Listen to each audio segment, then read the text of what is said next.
Marie Serre, vous êtes anthropologue, enseignante en université, formatrice, coach et conférencière. Vous êtes spécialisée dans la gestion de l'altérité. Vous avez élaboré une méthode de formation à l'interculturalité basée sur l'apprentissage transformationnel, qui est le processus mental au travers duquel l'homme change ses façons de penser et d'agir. Cette méthode vise à gagner en adaptabilité culturelle et à prévenir les risques psychosociaux liés à l'expatriation. En outre, vous travaillez avec l'EMSOM pour développer la capacité d'approche interculturelle des instructeurs territoires. Capitaine Charles Allègre, donc Saint-Cyrien, recruté comme élève officier en formation initiale en Allemagne. Vous avez suivi une scolarité en Allemagne de 2009 à 2013, avant de rejoindre en 2014 le 1er bataillon de l'école spéciale militaire, puis l'école d'infanterie à Draguignan. Vous avez choisi le 2e régiment d'infanterie de marine du Mans. Vous avez servi de 2015 à 2017, et c'est justement dans ce cadre-là que vous avez été projeté au Mali, puis au Liban.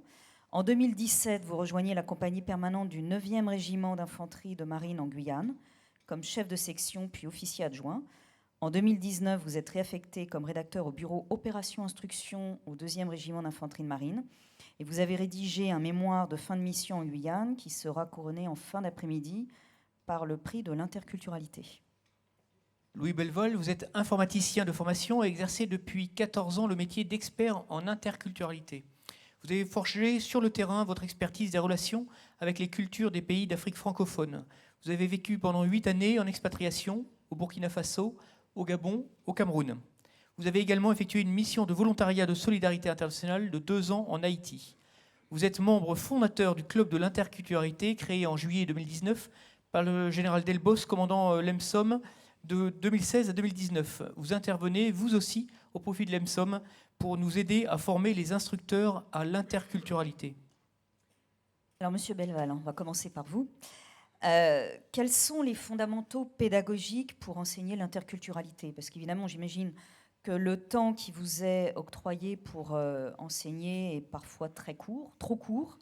Et justement, comment trouver le bon équilibre entre la théorie et la pratique ? Ça arrive. Voilà. Alors, comment trouver l'équilibre entre la théorie et la pratique ? C'est une question qui est extrêmement importante pour l'interculturalité, parce que la discipline en elle-même est extrêmement théorique. On touche à des choses qui sont souvent de l'ordre du non-dit, de l'évidence. Et pourtant, pour celui qui est sur le terrain, c'est extrêmement concret au quotidien. Et en particulier, les erreurs, les gaffes, les bévues qu'on peut faire, elles ont des répercussions immédiates. Donc, l'équilibre à trouver entre la théorie et la pratique est particulièrement important. Alors d'abord, pour répondre à cette question, il faut se poser un petit peu la question de qu'est-ce qu'on transmet lorsqu'on forme à l'interculturalité. D'abord, bien sûr, ce sont des connaissances sur l'autre, sur la culture cible, en quelque sorte, la culture des personnes auprès de qui on va travailler. Et ce qu'il faut intégrer ici, c'est que la culture de l'autre, c'est un ensemble d'évidences qu'on ne partage pas. Et ces évidences-là, tant qu'elles ne sont pas expliquées, il est bien difficile de les comprendre et de se les approprier. Mais, et ça c'est très important, former à l'interculturalité, c'est aussi inviter les participants à se poser des questions et à trouver des réponses sur eux-mêmes, sur leur propre culture. On dit volontiers que la culture et la nature sont différentes parce que la culture est acquise alors que la nature est innée.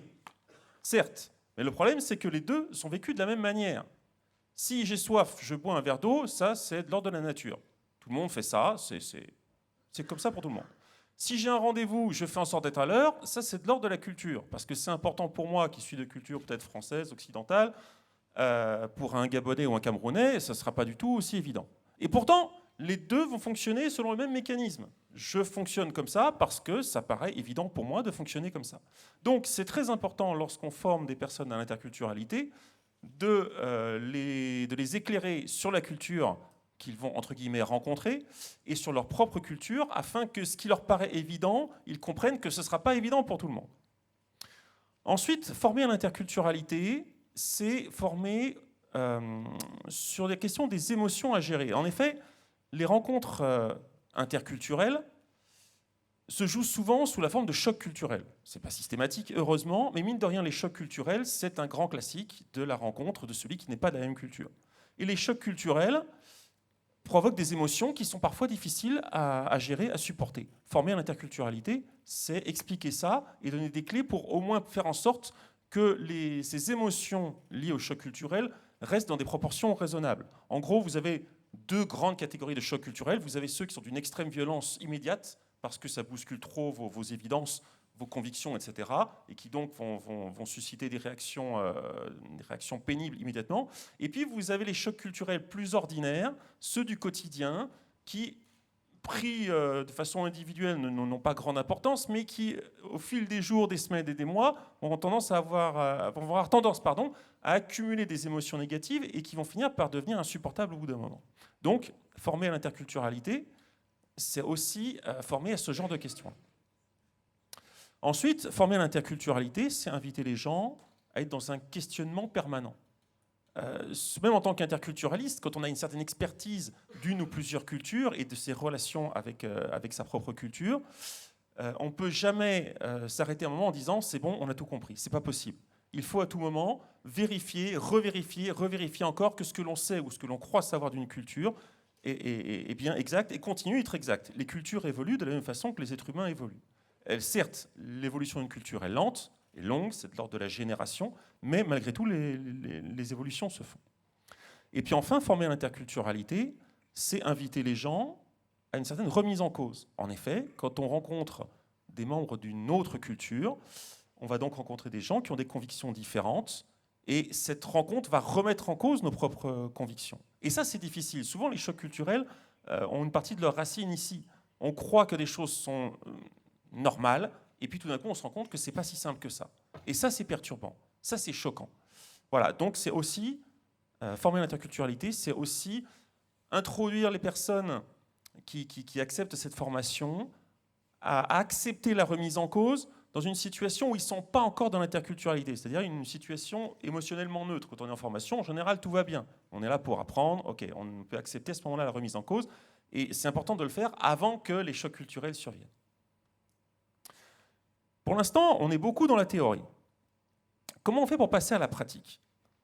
D'abord, ce qui est important, et comme vous le disiez, le temps manque souvent dans les formations interculturelles. Hein, souvent, on ne prend qu'une demi ou qu'une journée, alors que ça en mériterait facilement 2 ou 3.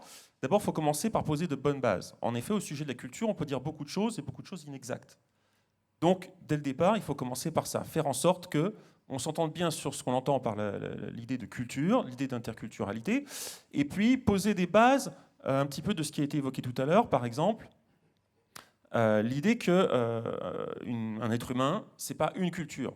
Je pense qu'il est globalement impossible, au moins dans notre monde moderne, mais sans doute depuis très longtemps, qu'une personne construise sa personnalité sur la base d'une seule culture. Une personne, c'est au moins une culture nationale, une culture familiale, une culture religieuse, qui peut être celle de l'athéisme, pourquoi pas, et puis une culture rurale ou urbaine, etc. Pour ceux qui ont déjà atteint l'âge adulte, c'est aussi souvent une culture d'entreprise. Et puis pour des interlocuteurs africains, par exemple, ce sera aussi une culture ethnique, une culture clanique. Donc ça, c'est le genre d'éléments qu'il faut poser dès le départ, parce que ça permet de comprendre pourquoi ce que l'on va dire sur une culture ne se vérifie pas systématiquement chez tous les membres de cette culture. Si on ne pose pas ça dès le départ, les personnes qu'on a en face de soi peuvent à un moment se dire « mais vous nous parlez des Gabonais, par exemple, moi je connais des Gabonais qui ne se comportent pas de la même manière ». Oui, absolument. Les caractéristiques d'une culture sont considérées comme telles parce qu'elles sont très récurrentes au sein de cette culture, mais cette récurrence n'est jamais de 100%. Et il est tout à fait normal, parce que les personnes sont constituées de plusieurs cultures, que certaines personnes qui appartiennent à une culture se distinguent de telle et telle façon. Ensuite, former l'interculturalité, et là ça devient très concret, c'est inviter concrètement à un renoncement. Ça aussi, ça a été évoqué tout à l'heure aussi. Le renoncement dont je veux parler, c'est celui du jugement. Quand on est face à une personne qui ne se comporte pas de la manière à laquelle on s'attend, de la manière qui nous paraîtrait évidente, le premier réflexe en général, c'est de juger. Et de juger en général de façon négative et de condamner. Ce genre de comportement, qui est extrêmement tentant, est directement nuisible à l'interculturalité. Si vous commencez par considérer que votre interlocuteur malien, la façon dont il se comporte, c'est stupide ou idiot ou négatif, ou bref, quels que soient les termes que vous employez, souvent d'ailleurs ils sont plus vulgaires, là, l'interculturalité ne fonctionne plus et vous ne pouvez plus comprendre l'autre et comprendre ce qui ne fonctionne pas et trouver des solutions. Donc, former à l'interculturalité, très concrètement, c'est inviter à renoncer à juger. en sachant bien que c'est compliqué, mais que c'est essentiel aussi. Ensuite, l'interculturalité étant très théorique, il faut illustrer. Ça, c'est quasiment une responsabilité de l'interculturaliste. Il faut illustrer, c'est-à-dire faire en sorte que toutes les notions, toutes les idées prennent corps, qu'elles s'incarnent dans des situations qui ont été vécues et qu'on rapporte, si possible en images, si possible, pourquoi pas en vidéo, quand c'est possible. C'est essentiel parce que la théorie peut résonner de façon tout à fait concrète pour celui qui a déjà peut-être vécu un peu l'interculturalité, mais peut être extrêmement abstraite pour celui qui ne rattache ça à rien du tout. Donc, il faut rapporter des témoignages, et de préférence, l'interculturaliste sera bien meilleur s'il a vécu lui-même l'interculturalité, et s'il peut donc témoigner de ce que lui-même a vécu. Toujours dans l'idée de rendre la formation concrète, il faut aussi privilégier les interactions. Souvent, on manque de temps et les programmes sont denses. Et donc, il y a la tentation pour le formateur d'aller vite et de laisser peu d'espace aux questions et aux réactions des participants. C'est, à mon sens, une mauvaise stratégie. Il vaut mieux faire l'impasse sur certains points qui sont prévus et laisser les participants poser des questions ou témoigner de leurs propres expériences d'interculturalité qu'ils raccordent avec ce que le formateur explique. Comme ça, là, de façon plus intéressante encore, les notions s'incarnent et deviennent beaucoup plus claires et beaucoup plus pertinentes pour l'auditoire. Enfin, mais alors là, ce n'est vraiment possible que si le temps et la logistique le permettent, il faut faire jouer les participants. Il y a des jeux qui ne sont pas tout à fait des jeux de rôle, qui sont plus intéressants que ça, qui ont été imaginés par des anthropologues américains en particulier, qui permettent à des gens qui ne connaissent rien d'interculturalité d'expérimenter les émotions des chocs culturels. Quand on peut mettre en place ce genre de jeu, parce que il s'agit vraiment de les faire jouer, là, les gens vont pouvoir expérimenter très concrètement à l'intérieur de leur cœur et de leur tripes ce qu'ils vont vivre lorsqu'ils seront face à des interlocuteurs étrangers dont ils ne comprendront pas les réactions et les comportements. Mais ça, ce genre de méthode pédagogique, ça requiert en soi une demi-journée au moins. Le temps d'expliquer comment le jeu se déroule, de faire jouer les participants, il faut un temps long, et puis après de débriefer tout ce qu'ils auront pu ressentir au cours de ce genre d'activité. Pour illustrer ce que je disais au sujet des illustrations, je vais vous montrer quelques exemples qui relèvent du travail de l'interculturaliste en amont de la formation. D'abord, l'interculturaliste, quand il est sur le terrain, il a intérêt à avoir un appareil photo à portée de la main. La photo que vous voyez ici, c'est moi qui l'ai prise à Yaoundé, au Cameroun. Quelqu'un me conduisait je ne sais plus trop où, et on se retrouve à un moment dans un embouteillage. On ne comprenait pas trop pourquoi, sur cette route qui n'avait pas lieu de boucher habituellement. Et au fur et à mesure qu'on arrive à avancer, et je constate que l'embouteillage était dû à ce câble électrique qui pendait en travers de la route. Voilà. Ça, c'est le genre d'image qui est très intéressante à prendre, parce qu'après, on peut s'en servir en formation pour l'exploiter, pour expliquer le rapport au temps, la question d'anticipation qui se joue mal. Il y a tout un tas de notions qu'on peut expliquer grâce à ce genre d'images, mais à condition d'avoir accès à ces images, et parfois les images, il faut les prendre soi-même. Ce qui est intéressant aussi, c'est une autre forme du travail de l'interculturaliste, c'est de recueillir des témoignages. Les témoignages sont très intéressants parce qu'ils vont permettre aux gens sur place d'exprimer eux-mêmes les choses qu'ils vivent au sein de leur culture.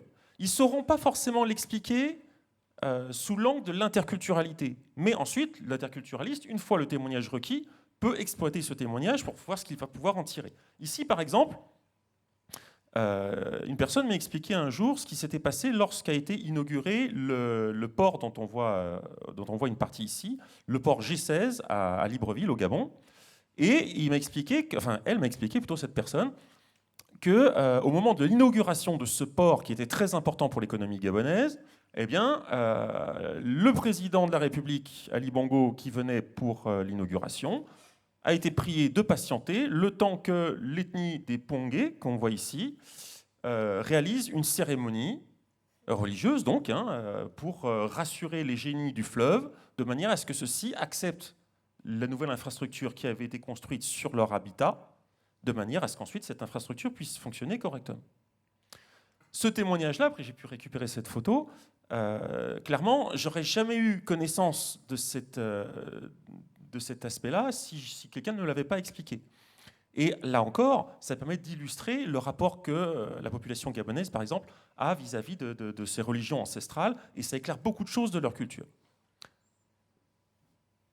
Au passage, cette photo-là ne date pas du jour de la cérémonie en question, mais en fait, il s'avère que tous les ans, cette ethnie vient refaire des cérémonies religieuses au même endroit. Et donc on voit que ce n'est pas quelque chose de ponctuel, c'est vraiment quelque chose de culturel, parce que pour eux, c'est quelque chose que tous les ans, ils font. Donc l'illustration, en l'occurrence, est encore plus intéressante en formation. Un autre travail que l'interculturaliste doit faire, c'est étudier la communication locale. Qu'est-ce qu'on voit dans les médias? Quelles sont les campagnes qui sont menées? Cette illustration, j'aime beaucoup m'en servir en formation. C'est une association gabonaise qui avait à un moment lancé une grande campagne d'affichage dans tout le pays au sujet du VIH, pour lutter contre un certain nombre de préjugés au sujet du VIH. Et parmi les affiches qui avaient été placardées comme ça dans les rues de Libreville, il y avait celle-ci.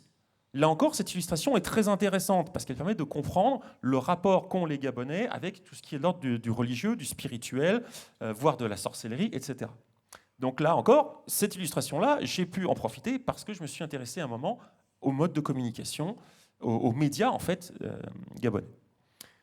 Et puis, un petit peu dans le même ordre d'idée, il est important de lire la presse aussi. Là encore, dans la presse ici camerounaise, en l'occurrence, on trouve aussi des illustrations très intéressantes de la façon dont les gens abordent, par exemple ici, la question de la hiérarchie, de l'autorité, de la transmission de l'autorité, etc. Ici, en l'occurrence, il s'agit d'un article expliquant comment un enfant de 13 ans est devenu chef traditionnel. Voilà. Si on ne lit pas la presse, on passe à côté de ce genre de choses, et c'est encore très intéressant pour comprendre la culture camerounaise, en l'occurrence. Je vous rends la parole. Merci, M. Belleval.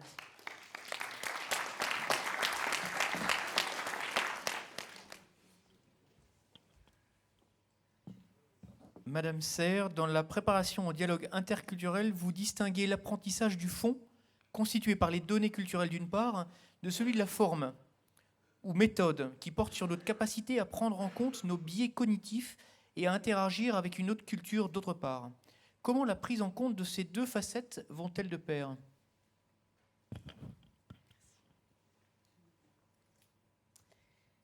Tout d'abord, je voudrais dire merci au colonel Rainbow et au général Garnier de m'avoir invité à participer à ce colloque, dont je tiens à saluer de la pertinence bien au-delà des actions militaires. Je voudrais aussi souligner à quel point c'est passionnant cette aventure, qui est finalement entre nous une aventure aussi interculturelle, puisqu'on essaye de collaborer en créant des ponts entre la culture militaire et la culture universitaire. Alors, l'articulation entre théorie et pratique, entre finalement connaissance et expérience, elle est fondamentale dans la formation à l'interculturalité. Et pour le comprendre, il faut comprendre une chose fondamentale. L'interculturalité nécessite un travail sur soi. C'est là que ça commence et c'est là que ça se passe. Pourquoi un travail sur soi ? Parce que la culture, c'est une paire de lunettes. Nous avons tous sur le nez une paire de lunettes à travers laquelle nous pensons et nous interprétons le monde et l'existence. Et comme souvent avec les paires de lunettes, la plupart du temps, on ne sait pas qu'on a une paire de lunettes sur les yeux. La culture, c'est quoi ? En anthropologie, on dit que la culture, c'est le produit de l'activité symbolique humaine. L'activité symbolique humaine, c'est l'une des grandes caractéristiques de notre espèce, c'est lié au fait que nous pensons. Nous sommes les homo sapiens, l'homme qui sait, l'homme qui pense. À partir du moment où on pense le monde, on interprète le monde.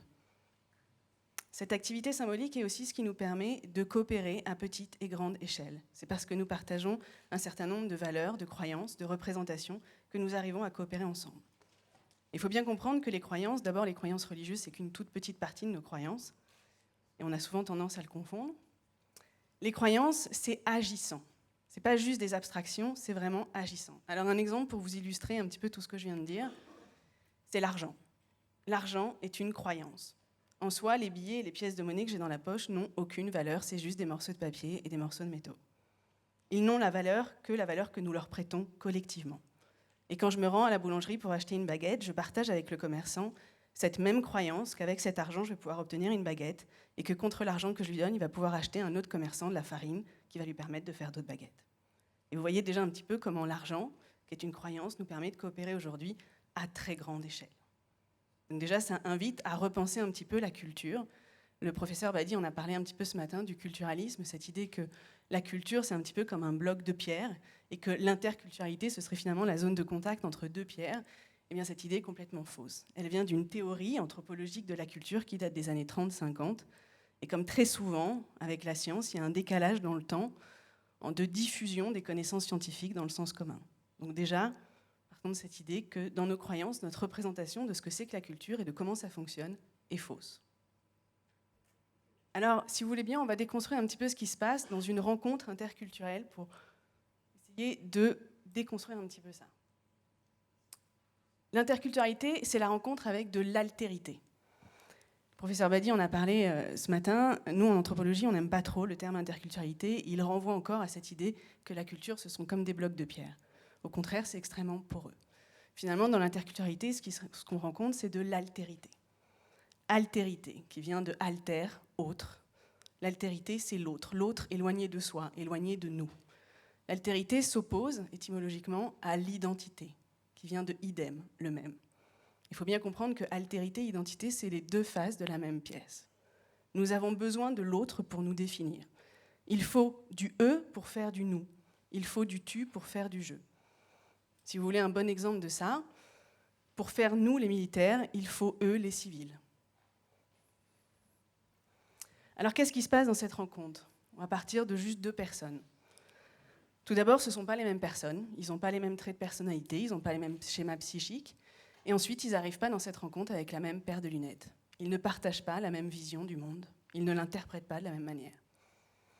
Deuxième niveau de complexité, ils ne partagent pas non plus les règles du jeu social. Qu'est-ce que c'est que le jeu social ? C'est toutes les règles qui encodent ce qu'on appelle les rapports sociaux. Et ces règles sont implicites. Le travail des sociologues, c'est de rendre explicites ces règles des rapports sociaux. Et les rapports sociaux sont très variés. On parle des rapports sociaux de sexe, on parlait du genre tout à l'heure. On peut aussi parler des rapports sociaux de classe. On peut aussi parler des rapports sociaux de race. La race, c'est un concept, ce n'est pas une réalité, c'est une croyance qui a été inventée au XVIIIe siècle. Pour autant, du fait de l'histoire, c'est pour ça que c'est très important dans l'interculturalité de revenir sur l'histoire, nous pensons encore à travers des catégories raciales, même si la race n'est pas une réalité biologique. Il y a une autre complexité dans cette dimension sociale, c'est que, et le professeur Badi en a un petit peu parlé ce matin, dans les relations internationales, il y a aussi, de façon très marquée, l'inégalité qui joue dans les rapports sociaux entre les individus et les groupes.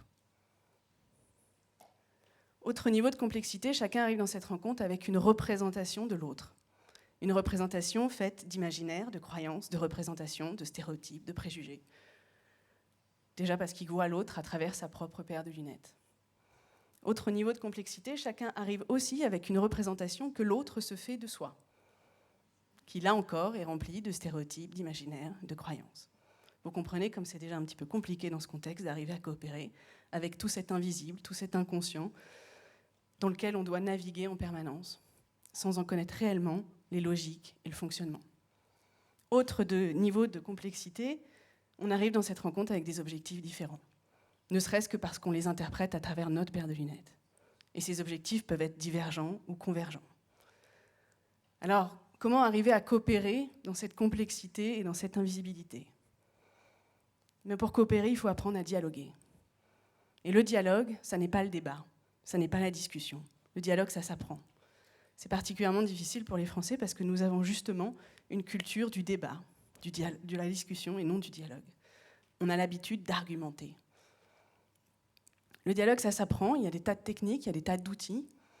Les sciences humaines en ont développé beaucoup puisque le dialogue est un de nos outils principaux de recherche sur le terrain. Mais pour arriver à dialoguer dans l'interculturalité, il est très important d'apprendre à gérer son ethnocentrisme. Alors l'ethnocentrisme, qu'est-ce que c'est ? C'est finalement le fait de voir l'autre à travers sa propre paire de lunettes. L'ethnocentrisme, c'est une tendance universelle chez l'homme à penser, à privilégier, les valeurs, les codes, les normes et les croyances de son groupe d'appartenance.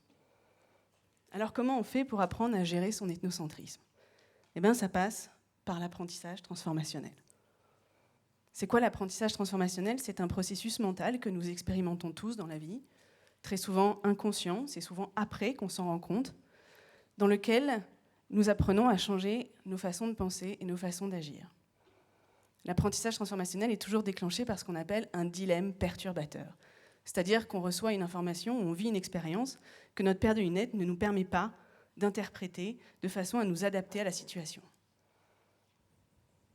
Et ça commence toujours comme ça.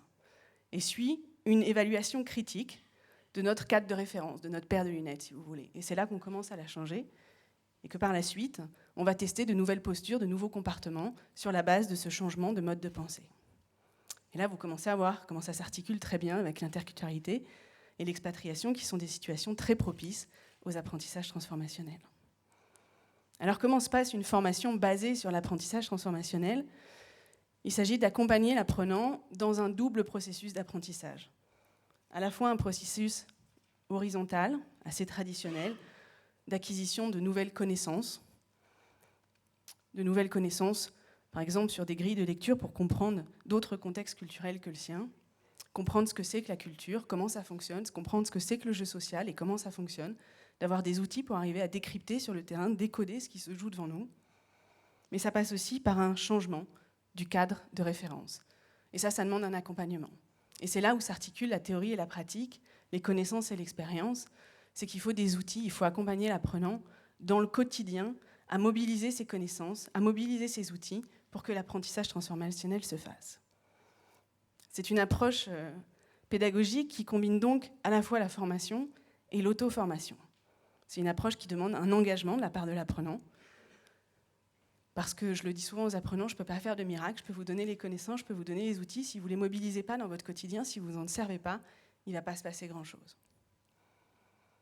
Et c'est très important cet engagement, parce que le processus d'apprentissage transformationnel, plus il est fait de façon consciente et volontaire, plus il se fait rapidement d'une part, mais surtout plus il gagne en durabilité et en profondeur. Alors, quelques exemples pour illustrer un petit peu tout ce que je viens de dire. Repérer son ethnocentrisme. C'est possible parce que des fois, l'ethnocentrisme est repérable. Des fois, quand on reçoit une information, on vit quelque chose et que ça rentre vraiment pas du tout dans notre paire de lunettes, on va le mettre dans une case, dans une poubelle tout de suite parce que ça nous dérange. La différence, en général, nous dérange, nous agace, nous irrite, nous perturbe, même si aussi parfois elle nous fascine. Et donc, on va le remettre plus loin. On peut repérer cette activation de l'ethnocentrisme avec des pensées du type « c'est étrange »,« c'est pas normal »,« ça n'a pas de sens ».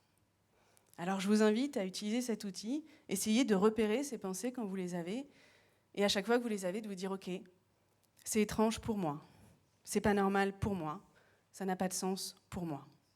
Et plus vous allez faire cet exercice à la fois de repérer ces pensées et de vous distancier, c'est ce qu'on appelle le décentrement, de vous décentrer de cet ethnocentrisme, plus vous allez développer des capacités métacognitives. C'est quoi la métacognition ? C'est la capacité à penser sa propre pensée. Ce sont des capacités indispensables et fondamentales pour une bonne gestion de l'altérité. Évidemment, ça ne suffit pas puisque la culture, c'est une grande partie d'invisible, d'inconscient. Ça demande aussi à être déconstruit. Donc il faut revenir sur nos croyances. Alors là, c'est un autre type de question qu'on se pose. C'est pourquoi je pense ça ? Pourquoi j'agis comme ça ? Pourquoi je ressens ça ? Monsieur Belval vient d'en parler, la dimension émotionnelle dans l'interculturalité est très importante parce que la différence tricote avec nos émotions. C'est finalement le passage de la croyance à la connaissance. Alors, un exemple de croyance qu'il est très enrichissant de remettre en question quand on veut mieux gérer des situations interculturelles, c'est l'idée que l'homme est un être rationnel. Idée et croyance très ancrée dans les sociétés occidentales. Ça nous vient de très loin, ça nous vient de la Grèce antique.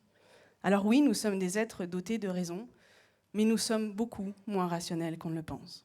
La raison étant que notre cerveau est le produit de l'évolution de notre espèce. Ça veut dire qu'il a été designé au cours de centaines de milliers d'années pour assurer notre survie. Pour assurer notre survie, il fait ce qu'on appelle des biais cognitifs, c'est-à-dire des raccourcis de pensée. Pourquoi ça assure notre survie ? Parce que si je suis dans la rue, que je ne fais pas attention et qu'un camion me fonce dessus, heureusement que mon cerveau est capable de faire un raccourci et de ne pas passer par le labyrinthe en analysant toutes les informations de mon environnement. Sinon, je ne serais pas en capacité de reculer d'un pas et d'éviter le camion assez rapidement. Le problème avec les biais cognitifs, c'est qu'ils ne sont pas actifs uniquement en situation de danger immédiat, ils sont actifs en permanence. Alors, on a déjà repéré plus de 200 biais cognitifs, et je suis sûre qu'on va en découvrir d'autres. Ce qui est intéressant, c'est que la situation d'expatriation est particulièrement propice à l'activation de biais cognitifs, parce qu'elle combine à la fois le trop d'informations et le pas assez d'informations. Pourquoi trop d'informations ? Parce que quand on arrive dans un nouveau pays, on ne comprend rien. Si on n'a pas été bien préparé, on ne comprend rien au code, on ne comprend rien à ce qui se passe. Notre cerveau est sursollicité, il reçoit plein d'informations qu'il essaye de traiter. C'est pour ça aussi que ça fatigue. Si vous voulez donner un bon conseil à quelqu'un qui part en expatriation, dites-lui les 6 premiers mois de se reposer, parce qu'il va être fatigué. Notre cerveau, il pèse pas lourd, mais il nous consomme beaucoup d'énergie. Et en situation d'expatriation, il est sursollicité. Mais il y a aussi pas assez d'informations, surtout si on n'a pas été formé, parce qu'on n'a pas des grilles d'interprétation pour comprendre ce qui se passe autour de nous. Alors, quelques exemples de biais cognitifs qui sont très souvent sollicités en situation d'expatriation. Trop peu d'informations, nous remplissons les caractéristiques manquantes à partir des stéréotypes, de généralités et de nos préjugés. C'est pour ça qu'en formation, c'est très important de revenir sur les stéréotypes, sur les croyances, sur l'imaginaire qu'on a de l'autre.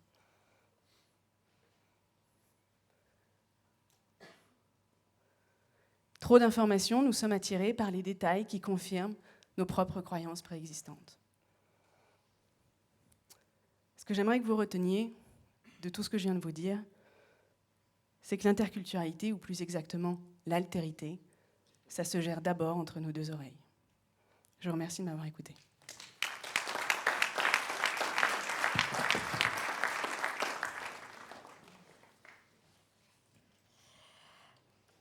Alors, pour finir, capitaine, donc vous rentrez d'une mission de longue durée à Cayenne, où vous avez mené justement une étude comparative entre les récits de campagne et journaux de marche de 2 expériences opérationnelles. La première qui a eu lieu au Tonkin au siècle dernier, et l'autre qui est votre propre expérience professionnelle et humaine pendant votre séjour en Guyane. Alors justement, sur le plan humain, quelles conclusions avez-vous pu tirer de votre travail ? Alors, bien évidemment, c'est un travail énorme, mais il va falloir être synthétique. Merci.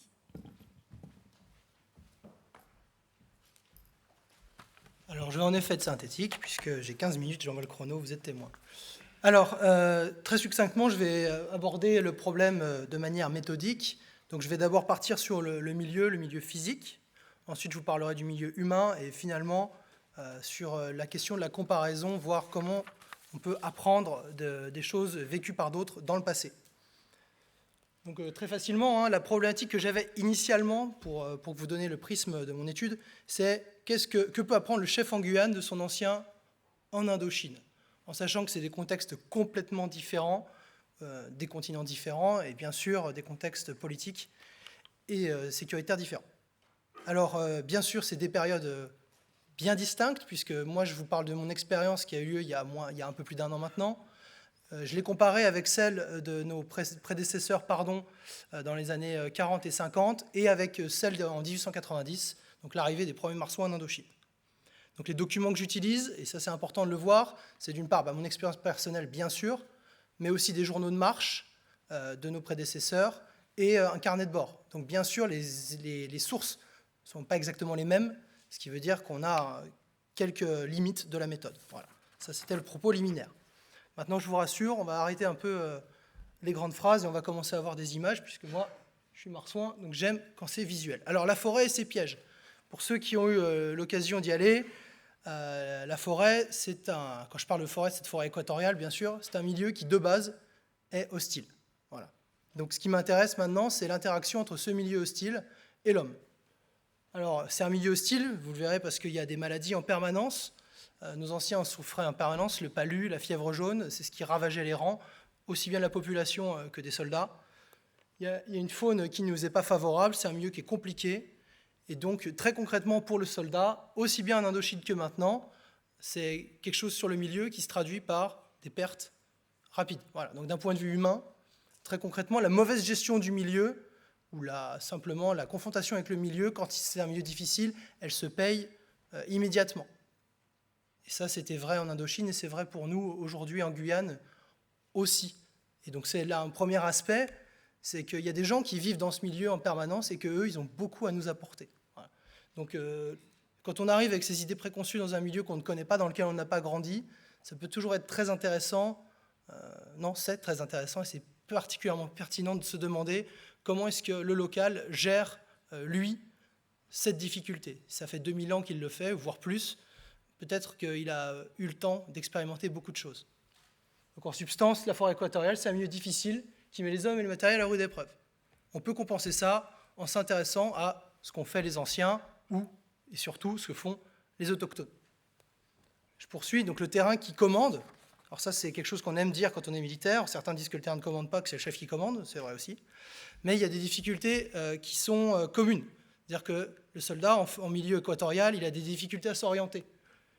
Voilà, très rapidement, même le GPS ne fonctionne plus, on ne sait plus où on est. Les communications sont difficiles. On a du mal à parler, aussi bien en Indochine qu'en Guyane, avec son chef. Et donc ça, d'un point de vue humain, alors certains vont dire que c'est une contrainte, d'autres vont dire que c'est une chance. Pourquoi ? Parce que quand on est livré à soi-même, et bien, du coup, on doit prendre des décisions et on se retrouve réellement responsable. Voilà. Donc d'un point de vue humain, encore une fois, le milieu a un vrai impact. Le milieu physique a un impact sur l'humain puisque vous vous retrouvez isolé, livré à vous-même et vous devez prendre les bonnes décisions, ou des décisions tout court d'ailleurs. Voilà. Ensuite, bien sûr, le soldat, parce que je vais en parler, le soldat, c'est comme le disait Napoléon, le soldat se bat parfois, il marche souvent, mais il mange tous les jours. Donc la logistique, c'est capital. Celui qui l'oublie perd, tout simplement. Donc il y a plusieurs moyens de la gérer. Voilà. Donc là, je vous présente comment c'est géré en Guyane et avec les difficultés. Donc par exemple, en Guyane, tout comme en Indochine, le réseau routier est peu développé, donc on utilise les fleuves. Sauf que l'utilisation des fleuves, ça a des contraintes.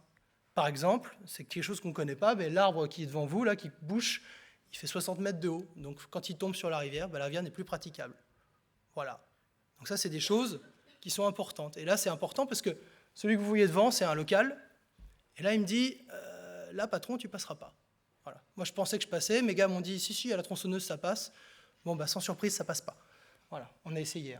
En Indochine, la même chose, sur les fleuves, c'est ce qui permettait la maîtrise. Et de la même manière, un fleuve, il a ses moments où il a ses crues, ses décrues.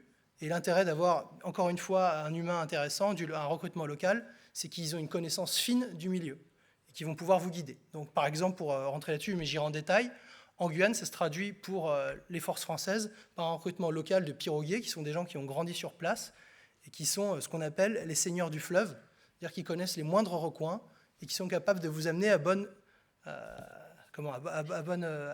port. Alors le petit problème, ça c'est du vrai interculturel, c'est que si vous lui dites on y va, il va y aller. C'est-à-dire que s'il vous dit là on ne devrait peut-être pas et que vous forcez le trait, il va y aller puisque le chef commande et on y va.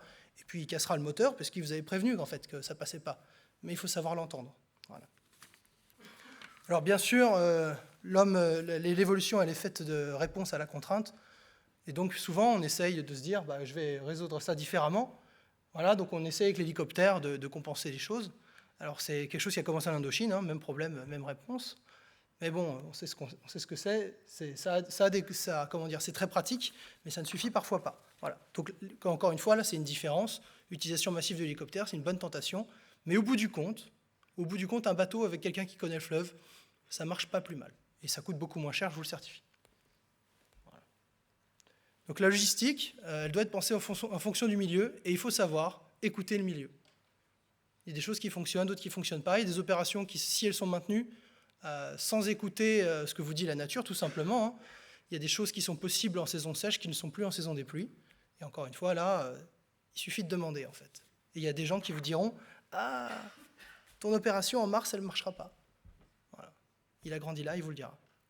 Maintenant, je vais passer sur la relation du soldat à l'autre. Donc vraiment l'altérité. Alors, ce que moi j'aime bien, c'est quand les choses sont claires et que c'est facile. Donc il y a les bleus, ça c'est les copains, c'est facile. Les rouges, quand je les vois, je tire dessus. Puis on va dire les gris, c'est bon, les locaux. Si je peux les aider, il faut essayer de les convaincre, mais bon, on va quand même pas trop faire confiance. Alors on va voir ce que ça donne. Donc le soldat et son adversaire. Le soldat et son adversaire, ça a été en Indochine le Viet Minh, en Guyane c'est l'orpailleur, très bien, admettons. Alors j'ai quand même grisé les visages, donc ça c'est des photos que j'ai prises moi-même. Donc il faut essayer de le comprendre. En fait c'est une même la vraie nécessité de l'interculturalité et de la compréhension de l'altérité, c'est face à son ennemi. Parce que si je ne comprends pas mon ennemi, je n'ai aucune chance. C'est ce qu'on nous apprend en école, pensée rouge. Qu'est-ce qu'il ferait? Je me mets à sa place, j'essaie de comprendre. Et ça, c'est la vraie école. Parce que si je ne comprends pas mon ami, à la rigueur, on se disputera. Si je ne comprends pas mon ennemi, je perdrai. Voilà. Donc il faut une bonne connaissance de son adversaire. Il faut essayer de se mettre à sa place, littéralement, et de se dire qu'est-ce qui l'intéresse, quel est son objectif, pourquoi il est là. Parce qu'il y a forcément une raison. Voilà. Donc les exemples que je vous donne, ça, c'est des gens qu'on a interceptés, qui étaient, bon, qu'il ne faut pas se mentir, sont des misérables, hein, qui étaient orpailleurs, bon, qui ravagent la forêt, qui font des choses qui sont terribles, mais il faut comprendre pourquoi ils sont là. Il faut comprendre qu'ils viennent d'un pays où ils vivent dans la violence et qu'ils estiment que c'est leur seule chance de s'en sortir. Voilà. Donc forcément, ça a un impact sur leur manière de réagir par rapport à notre action. C'est-à-dire qu'il y a plusieurs types d'orpailleurs, je ne vais pas vous rentrer dans le détail, mais il y en a certains qui seront complètement soumis, qui nous laisseront faire, qui nous considèrent comme la grêle. Voilà, ils disent bah, c'est pas de chance, les Français arrivent, ils cassent tout. Et il y a d'autres qui résisteront activement jusqu'à ouvrir le feu ou nous foncer dessus avec des vecteurs. Il faut savoir faire la différence entre l'un et l'autre pour pouvoir s'adapter. Voilà. Donc vous voyez, par exemple, je vous parlais des gens qui sont résignés. Là, à droite, vous avez quelqu'un qui vient, c'est un orpailleur hein, que j'ai intercepté alors qu'il venait de commencer son exploitation. Donc bien sûr, j'ai fait détruire son matériel. Mais ce qu'il faut voir, c'est que là, c'est une vie qui est brisée. Voilà, il faut en avoir conscience, hein, puisqu'il venait d'avoir son investissement. Probablement, il a emprunté son argent à un Chinois au Suriname, qui n'attend qu'une chose, c'est que l'argent soit rendu, et qui ne permettra pas une renégociation de son prêt à taux zéro. Et là, eh ben, il faut le comprendre, cet homme, c'est un criminel, hein, de fait. Hein. Mais il faut comprendre qu'on a brisé une vie. Et donc, bien sûr, ça a un énorme impact sur notre manière de comprendre les choses, hein, puisque là, vous voyez, là, c'est une image qui vient d'Indochine, c'est l'utilisation des civils en permanence de la population, ce qui permet aussi de gagner. Par exemple, je vais de manière concrète, en Indochine, on utilisait des coulis pour transporter le matériel. C'est quelque chose que nous, on ne fait plus en Guyane, mais que l'adversaire ne se prive pas de faire, avec un grand succès. Voilà. Alors, ce qu'il faut comprendre surtout, c'est que la grande différence entre l'adversaire et nous, donc soit l'indo-chinois, enfin, le vietnamien souvent, ou l'orpailleur, la grosse différence, c'est que lui, il a grandi là-bas. Voilà. Donc le milieu, il le connaît, il le maîtrise. Donc il faut accepter cette faiblesse qu'on a par rapport à lui, et il faut essayer donc de la compenser. Alors la meilleure manière de la compenser, c'est déjà de le comprendre lui. En le comprenant, on commence à pouvoir compenser cette faiblesse. Donc je vous ai parlé du bleu et du rouge, maintenant je vous parle du bleu et du gris. Alors la population, voilà, par exemple, je vous donne un exemple très concret encore une fois, ça c'est une dame que j'ai rencontrée lors d'une opération, je pensais être au mauvais endroit, on commençait à faire demi-tour en se disant, bon ben voilà, c'est fini, on s'est trompé, peu importe. Et la dame nous interpelle, du coup, et nous parle en bushinengue, qui est un des créoles du coin, que je ne comprends malheureusement pas, mais j'avais la chance d'avoir avec moi un marsouin qui était du coin. Et en fait, ni plus ni moins, elle nous dit, bah voilà, j'en ai marre, les orpailleurs, ils empoisonnent l'eau, et ils sont à tel endroit, il faut que vous y alliez, ça ne peut plus durer. Voilà. Et bah, tout simplement, parce qu'on était capable de recevoir ce message, parce qu'on avait quelqu'un parmi nous qui était capable de parler, parce qu'on ne lui a rien donné en contrepartie. Hein. Elle a cherché à nous aider. Et si on avait été simplement, comme on l'est, hein, c'est-à-dire comme moi, grandi au fin fond de la Bourgogne, sans plus d'interaction, j'aurais été bien embêté pour comprendre ce que cette pauvre dame me voulait. D'ailleurs, ça ressemblait... Enfin, elle a commencé quand même par nous insulter en nous disant « Qu'est-ce que vous foutez là? Vous êtes vraiment des bons à rien, ils sont derrière vous. » quoi. Bon. Voilà. Alors, ce qui est dur, c'est que le rouge, comme je vous en parlais, parfois il est gris et parfois il devient bleu. Donc, par exemple, je vous donne encore un exemple. Le bonhomme qu'on voit là, que j'ai pris en photo, c'est un orpailleur. Bref, je ne vais pas rentrer sur la technicité de quelque chose, mais je suis rentré sur un site d'orpaillage et je pensais avoir détruit tout le matériel. J'avais les bons facteurs techniques, j'avais ma checklist était remplie, j'avais tout cassé, je pouvais repartir. Et donc arrive ce Brésilien qui me dit « T'as pas tout cassé, il t'en manque. » Alors je lui dis si, je lui explique comment fonctionne un site d'orpaillage, que je suis vaguement au courant quand même, et que j'avais bien tout le matériel nécessaire. Il me dit « Oui, peut-être, mais il t'en manque en fait. » Bon, je ne voyais pas bien l'intérêt de ce qu'il voulait, donc j'aurais dû m'en douter, c'est étrange. J'aurais dû tout de suite recentrer mon ethnocentrisme. Mais du coup, je me suis dit, bah non, en fait, j'ai tout, je ne comprends pas, tu me fais perdre mon temps. Il m'a dit, bah écoute, non seulement tu n'as pas tout, mais je vais te montrer où c'est. Et en fait, il a commencé à creuser devant moi et il m'a sorti du matériel qui était caché. Alors, j'ai toujours pas bien compris ce qu'il voulait de moi, mais toujours est-il qu'il m'a aidé. Voilà, donc le rouge est devenu bleu en passant par le gris. Bref, c'est incroyable. Et c'était la même chose en Indochine. Vous avez la population, il faut savoir l'utiliser, parce qu'en fait, vous êtes là pour elle, au bout du compte. Parce que si on n'est pas là pour protéger les gens, si on n'est pas là pour les aider, c'est même pas la peine, en fait. Vous n'avez aucune chance. Il faut savoir les convaincre, parce que c'est la réalité, que vous êtes là pour améliorer leur vie. Donc le rapport à la population, c'est une composante centrale de la mission. Il faut réussir à prouver, il faut que ce soit une évidence à la population qu'elle a un intérêt objectif à nous aider, qu'elle a un intérêt objectif à nous voir tout simplement l'emporter. Parce que sinon, leur intérêt, ils le trouveront forcément avec les rouges, et c'est dans ce cas, tant pis pour les bleus. Voilà. Alors, maintenant, je vais vous parler des bleus avec les bleus.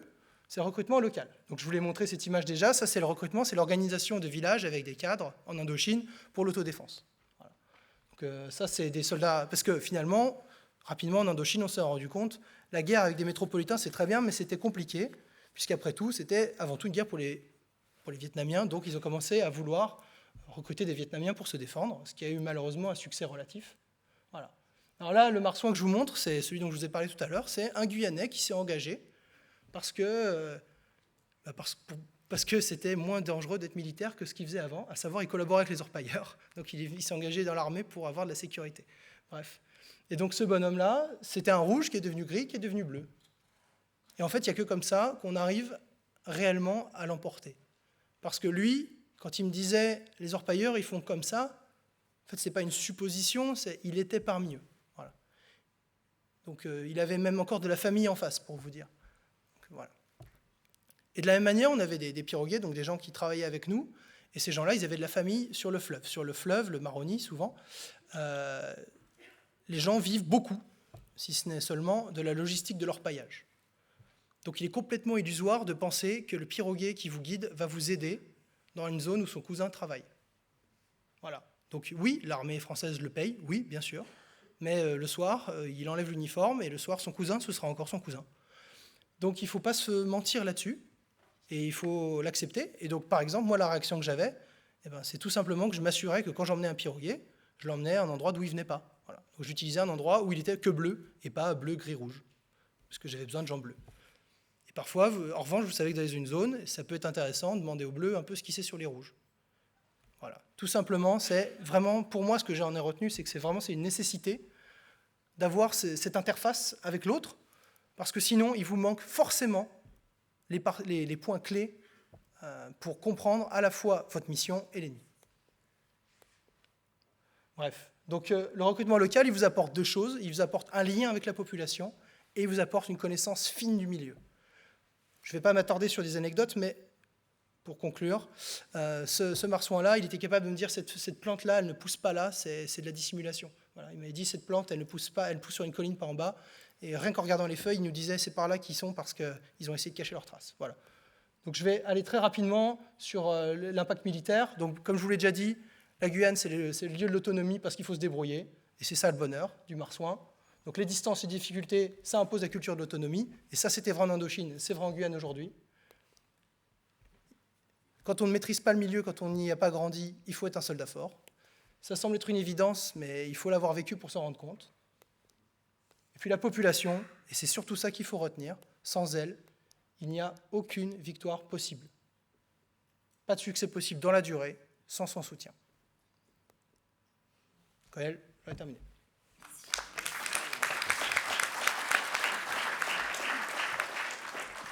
Merci d'avoir respecté le timing. Nous allons donner 10 minutes pour des questions dans la salle. Alors, y a-t-il des questions ? S'il n'y en a pas dans la salle, nous, on en a ici. Non ? Alors, on va peut-être... nous, on va se permettre de poser une question. Tous les trois, vous avez chacun une expérience concrète de l'interculturalité. Et est-ce que c'est pas justement... nous, la question, en y réfléchissant, qu'on s'est posée, c'est est-ce qu'il n'y a pas un risque, est-ce que c'est pas un problème d'envoyer justement l'expatriation des gens particulièrement hermétiques ou alors est-ce que c'est toujours possible de susciter un intérêt? Et au contraire, est-ce que d'envoyer des gens peut-être un peu trop, on va dire peut-être pas le terme perméable, mais un peu trop dans l'empathie de l'autre, est-ce que là aussi, il n'y a pas un risque? Alors, qui veut répondre en premier? Merci pour cette question passionnante que je me pose souvent. Où est la frontière? Comment évaluer? C'est compliqué parce que je pense que ça prend vraiment un travail de préparation. Maintenant, je vais être très honnête, il y a des profils psychologiques avec lesquels, quoi que vous fassiez, vous n'y arriverez pas. Je ne sais plus qui parlait, c'était vous, Monsieur Belval, je crois, de la culture familiale. La culture familiale met des croyances, des empreintes très fortes dans l'individu. Si on grandit dans une famille avec des idéologies extrêmement rigides, par exemple les idéologies racistes, ça va être très très compliqué d'arriver à assouplir ces croyances, assouplir cette rigidité, puisque ce qui va être bousculé pour l'individu, c'est son identité familiale. Donc voilà, c'est un exemple. Il y a des profils avec lesquels ce ne sera pas possible. Il y aura des résistances très fortes. Je le disais tout à l'heure, la différence nous dérange, nous perturbe, elle nous fascine aussi. Elle nous dérange surtout parce qu'elle nous renvoie à nous-mêmes. Quand on est en contact avec la vision du monde de l'autre, ça nous renvoie à notre propre vision du monde dont on prend conscience, parce que c'est ça que fait l'altérité. Au contact de l'autre, on se rend compte, on prend conscience de nos propres croyances, et ça, c'est extrêmement insécurisant. Je vous parlais de notre cerveau tout à l'heure. Notre cerveau, il faut imaginer que c'est une énorme machine à détection de problèmes, à détection de dangers, à détection d'anomalies. C'est lié au fait que notre espèce est une espèce nerveuse. Nous sommes au milieu, en soi, de la chaîne alimentaire. Et nous l'avons gravi uniquement en 10 à 15 000 ans grâce à cette activité symbolique qu'est la culture qui nous permet de coopérer. Donc notre cerveau, évidemment, en 10 à 15 000 ans, il ne se passe pas grand-chose, n'a pas eu le temps de s'adapter. Donc pourquoi je disais ça? J'ai perdu le fil de ma pensée, excusez-moi. Voilà, au blocage. Donc évidemment, ça prend un travail de fond. Ça prend d'arriver à assouplir ces résistances. Une des techniques que j'ai, c'est justement le retour dépassionné sur le passé. Pourquoi je dis dépassionné? C'est lié à un autre biais cognitif, qui est qu'on a tendance à projeter sur le passé et le futur nos croyances et nos valeurs actuelles. Pourquoi c'est difficile de parler de l'esclavage? Pourquoi c'est difficile de parler de la colonisation? Parce que nous projetons nos valeurs actuelles dessus, notamment les valeurs liées aux droits de l'homme. Mais permettre de comprendre cette histoire, pourquoi elle est encore aujourd'hui aussi prégnante dans nos rapports, permet aussi de déboulonner un petit peu les résistances. Je vous remercie. Pour répondre de mon côté, je pense à deux choses. D'abord, dans l'idée de dépassionner l'histoire, il y a aussi un petit travail à faire, me semble-t-il, pour dépassionner l'actualité. En particulier parce que dans l'interculturalité, on emploie parfois un vocabulaire qui peut paraître très péjoratif, mais qui est néanmoins nécessaire, à moins d'être très innovant et d'arriver à inventer des nouveaux mots. Mais il est impératif d'exprimer les choses en essayant de les dégager du sens péjoratif qu'on leur associe habituellement. Je pense par exemple à des termes comme la précarité, l'irrationnel, l'individualisme. Ce sont des termes que souvent on emploie de façon péjorative, négative. Dans l'interculturalité, il faut parler de ces choses-là. Et pour éviter justement qu'elles soient passionnées, il faut d'emblée, me semble-t-il, dire voilà, on va employer ces termes-là, mais sachez qu'on parle d'interculturalité, donc on va aborder ces questions-là de façon positive. L'individualisme, par exemple, c'est pas un synonyme d'égoïsme ou d'égocentrisme, c'est juste une autre façon de construire une société face au collectivisme, par exemple. D'autre part, oui, dans votre question, il y a deux aspects. Il y a les personnes qui sont un petit peu trop, accrochées à leurs convictions, à leur culture. Et puis il y a ceux, comme vous disiez, qui sont un peu trop perméables. Et effectivement, pour ces personnes-là, il y a un risque aussi. Tout à l'heure, Madame Serre parlait d'ethnocentrisme. Il y a une forme d'ethnocentrisme qui peut affecter ces personnes-là, qu'on appelle le revirement. C'est-à-dire, c'est quelque chose qu'on rencontre souvent chez ceux qui partent en expatriation dans le cadre du volontariat de solidarité internationale, avec des ONG, des associations, et qui partent parce qu'ils partent avec une sorte de dégoût de leur propre culture, parce qu'effectivement, aucune culture n'étant parfaite, il y a des faiblesses de partout, il y a des failles, etc. Moi-même, j'ai vécu ça lorsque je suis parti en volontariat de solidarité internationale en Haïti. On arrive là-bas, par exemple, moi j'ai ressenti très fort un soulagement par rapport au marketing et à la publicité. Ici, le marketing est très agressif. Il y a des affiches de partout qui sont conçues de façon très rationnelle, qui sont imprimées de façon très rationnelle et qui nous agressent sans cesse pour nous inciter à consommer de plus en plus. Vous arrivez en Haïti, les publicités elles sont faites au pinceau à la main, souvent elles sont quasiment puériles, et du coup il n'y a plus cette agressivité, et on peut être tenté de dire « Waouh, qu'est-ce qu'on est bien ici !» En plus de l'exotisme, en plus des gens qui sont chaleureux, on peut être tenté à un moment de dire « Je jette ma paire de lunettes », pour reprendre l'analogie de Madame Serre, et puis je prends la leur. Et ça, c'est de l'ethnocentrisme. Pourquoi ? Parce que si on fait ça de façon brutale, l'interculturalité ne se joue plus. L'interculturalité, ça peut consister à rejeter la culture de l'autre, mais ça peut consister aussi à rejeter sa propre culture. Donc on est dans l'ethnocentrisme, l'interculturalité ne se joue plus, et puis en plus c'est dangereux parce qu'en réalité on ne peut pas se débarrasser comme ça de façon totale de sa propre culture. À un moment ou à un autre, elle va nous rattraper, et les chocs culturels qui pour le coup auraient pu être un petit peu gênants mais supportables vont devenir beaucoup plus violents parce qu'on ne sait plus où on est. On rejette sa propre culture, d'un coup on ne peut plus adhérer à la culture de l'autre, et là ça peut être vraiment très très embêtant. Donc effectivement, cette question des personnes qui peuvent partir en expatriation et qui seraient trop perméables à la culture qu'ils vont rencontrer à travers leurs interlocuteurs, c'est une problématique. Maintenant, pour l'interculturaliste qui est face à des personnes comme ça, c'est compliqué, parce que comment est-ce qu'on repère ça ? C'est plus facile de repérer quelqu'un qui est droit dans ses bottes que quelqu'un qui adhère trop à ce qu'on lui explique. Et puis après, que faire face à ce genre de situation ? Donc je pense qu'une des choses à faire, c'est d'expliquer ce risque-là. Après, au-delà de ça, c'est vrai qu'on a peu de moyens d'agir. Alors, je vais répondre avec mon expérience personnelle pour la première question, à savoir qu'est-ce qui se passe quand on est complètement imperméable, les monolithes. Alors, j'ai eu affaire à des gens qui n'étaient pas capables, en fait, de considérer l'autre, non pas comme un égal, mais comme quelqu'un de rationnel, puisqu'on partait du principe, comme vous l'avez dit tout à l'heure, je ne comprends pas, donc c'est que c'est un idiot. Mais même ces gens-là, on peut arriver à leur faire comprendre l'intérêt de la compréhension de l'altérité, puisque en fait, c'est dans un intérêt objectif, opérationnel. Donc moi j'ai eu des camarades à qui j'ai montré, regarde, tu penses ce que tu veux des gens, mais de fait, en faisant ça, tu peux utiliser à tes fins. Et donc, au bout du compte, ils ont acquis des compétences. Malgré eux, mais ils les ont acquis quand même. Et puis, petit à petit, on peut espérer un changement de dogme, mais ça, pour le coup, je pense qu'il faut beaucoup de temps selon le point de départ des gens, et peut-être que certains, psychologiquement, ils seront imperméables toujours. Excusez-moi, j'ai une question. Notre camarade, le colonel allemand, a une question. Oui, docteur. Oui.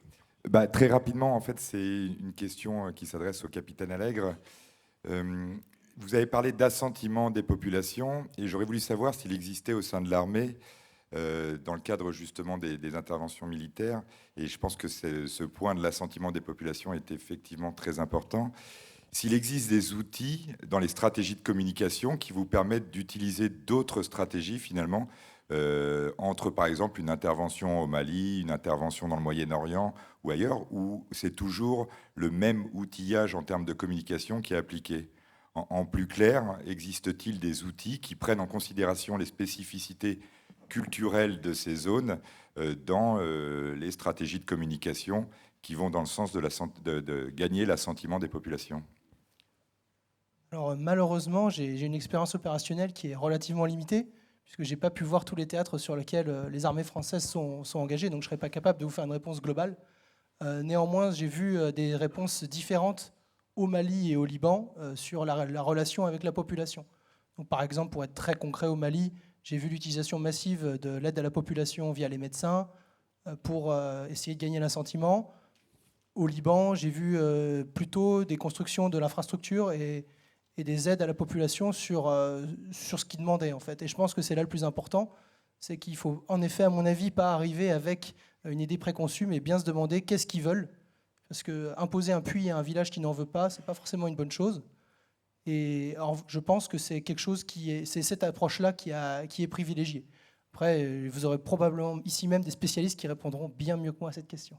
Oui, je vais compléter la réponse du capitaine Allègre pour dire que ça, c'est la mission, c'est la responsabilité du Centre interarmé des actions sur l'environnement, le CIAE. Il y a quelqu'un qui est du CIAE qui a posé une question tout à l'heure. Je pense que c'est intéressant peut-être d'aller discuter avec lui en aparté, parce que effectivement, c'est pris en compte. Hein, ça fait partie de l'environnement général et la communication, elle est forcément adaptée à l'environnement dans lequel on travaille. Et un petit peu pour rebondir, monsieur Ray, sur votre intervention de tout à l'heure, parce qu'on n'en a pas reparlé. Aujourd'hui, il y a quand même une préparation des gens à la mission. Donc, on ne prépare pas des gens à partir en Guyane de la même manière, d'un point de vue interculturel, que des gens qui vont partir au Mali ou en Nouvelle-Calédonie. Voilà, donc complètement, les deux aspects j'ai sont pris en assisté compte. à ces formations, oui, tout à fait. Oui.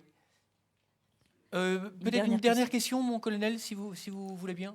Oui, merci. Je suis le colonel Engels, commandant de la mission militaire de l'armée allemande ici en France. J'ai aussi une question pour le capitaine. Donc, si j'ai bien compris, vous avez suivi une partie de votre scolarité en Allemagne. Ma question est la suivante. De quelle manière est-ce que, disons, être exposé chaque jour à l'interculturalisme pendant la scolarité, avec tous ces défis? Donc, il y a des journées qui sont assez belles, il y a d'autres qui représentent plus de défis. Donc, de quelle manière est-ce que ça, c'était une préparation pour vous, pour les missions dont vous nous avez parlé justement? Merci. Alors, mon colonel, je peux comprendre votre question de manière très pragmatique. Le casque colonial peut-il être à pointe? Oui. Donc, j'ai été formé, donc, comme vous l'avez dit, en Allemagne, au sein de la Bundeswehr. Donc, pendant 4 années, j'ai grandi, j'ai dû m'acculturer à la fois à la culture allemande, ce qui est une chose, et à la culture militaire allemande, ce qui en est une autre. Et donc je pense, et j'en suis persuadé plutôt, que le fait d'avoir été exposé très tôt à une autre culture m'a permis de mieux comprendre la mienne, tout comme on parle mieux le français quand on apprend une autre langue. Eh bien, je pense qu'on comprend mieux le fait d'être militaire français quand on voit, quand on peut comparer, et quand on se dit, tiens, moi je fais ça comme ça, pourquoi il le fait différemment? Il y a probablement une raison, et il y a toujours une excellente raison. Ça permet un retour sur soi, donc ça permet de mieux se connaître, et ça permet de se rendre compte qu'on est toujours gagnant quand on s'intéresse à l'autre. Merci beaucoup. Nous arrêtons là. Nous allons faire une pause de 10 minutes, pas plus, parce qu'il nous reste la dernière partie, avec effectivement le grand témoin final, la remise du prix de l'interculturalité et la clôture du colloque. Merci. Retour à 16h25, à tout de suite.